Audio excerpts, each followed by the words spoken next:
Oh, look at Tim. Because Tim gets testy if he Tim feels on the left Tim out. cam. There he is. He's a little excited. He's as excited as the Joker. Pure happiness. But if you're looking for happiness in this Joker film, there's no happy ending. There's no happy beginning. There's no happy middle. Yes, the film itself is full of pure hopelessness. Yeah. It is a tragedy. It could be my autobiography. It's a tragedy from start to finish. Really? And this is the story of this director and screenwriter's envisioning of what they think the Joker backstory is. It's a guy in his 40s who, and the time period is like the early 1980s, although it never says that. Yeah. It's kind of, you can tell that the time period is kind of early 1980s Gotham. Yeah. And the guy's name is Arthur Fleck. Arthur Fleck. Yeah. Arthur Fleck, I'll get it out right. If you look over the history of the Joker in comics and films, there's been various backstories. That's what I was going to ask, whether this was an original story or goes back to the origins of the character. Well, it's original, but it takes bits and pieces from the Batman Joker canon and definitely borrows heavily from Scorsese's films, The King of Comedy and Taxi Driver. Yeah. Heavily from those. And A Beautiful Mind as well from Ron Howard. Yeah. Absolutely. Yeah, yeah. Oh, really? Yeah, it's an interesting twist of kind of pulling all of those pieces together. But the story is there was this guy that is kind of a loner. He's always been unhappy. He's always kind of been mistreated by pretty much everybody, and he still is. Even as an adult, the kids pick on him, regular people pick on him. He works at this kind of a clown for hire shop where they hire clowns to go out and do all sorts of things, spinning signs or birthday parties or hospital parties, doesn't matter. He's with this group of other clowns. And early on, you see him picked on by some kids, and they steal his sign that's a going out of business sign, and yet his boss doesn't believe that happened, and his boss basically says, I'm going to dock your pay or either going to fire you. Because you stole the sign. Because you stole the sign. Yeah. It's like, why would I steal a going out of business sign? So you really get a sense of just this guy who is in a hopeless life. So it's a tragedy from the beginning. Yeah. That does not change. And you kind of follow his story and some choices he makes that leads him down a deeper and darker and darker and darker path. Not going to go into a whole lot more of that. It's the Joker's a bad guy, and you try to get some sense of maybe some reasons why you're supposed to feel for him. But I really never felt for him. I mean, I felt sorry that he was getting tortured. Yeah, yeah. I really did feel bad about that. But it's really a journey of mental illness. Yeah. And the things that can trigger the mental illness to go from bad to worse.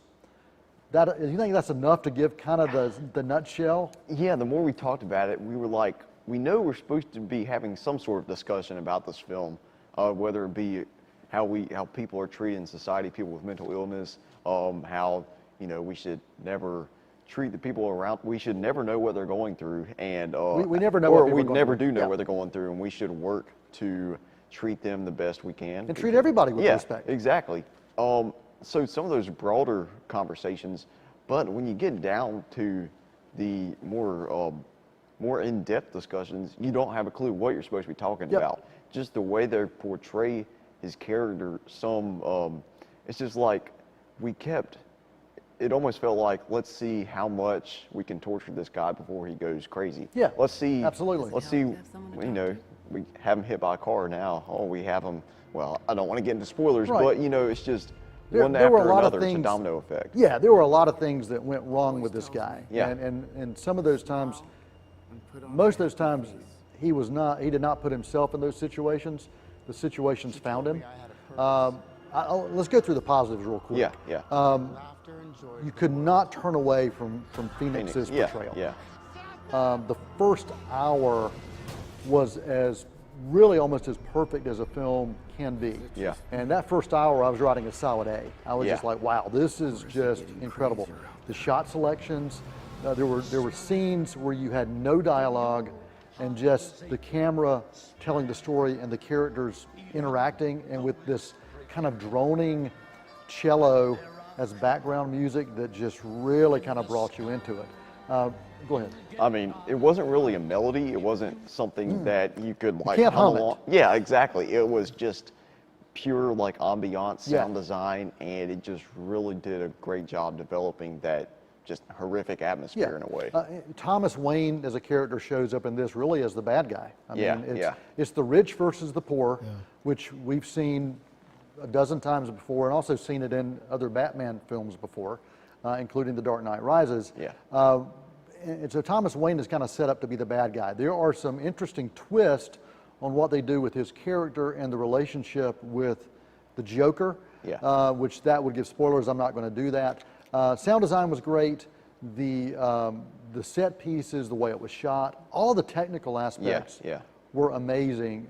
But Phoenix, it is his show. It is his show. It was a true method acting performance. Yeah. He lost like 52 pounds for this role. Just a year or two before he shot this, he had been in a film called You Were Never Really Here, where he was big and buff, and for this he was just like frail and skinny, and it was disturbing. I mean, just from a pure cinematic filmmaking perspective, it's something that you can't take your eyes off of, but the screenplay at some points makes you want to take your eyes away from it. The way that they just kept throwing this character down a rabbit hole, and he just kept falling deeper and deeper, and even some parts of the story just were incredibly hard to believe, even with suspension of disbelief that you go into basically any movie with.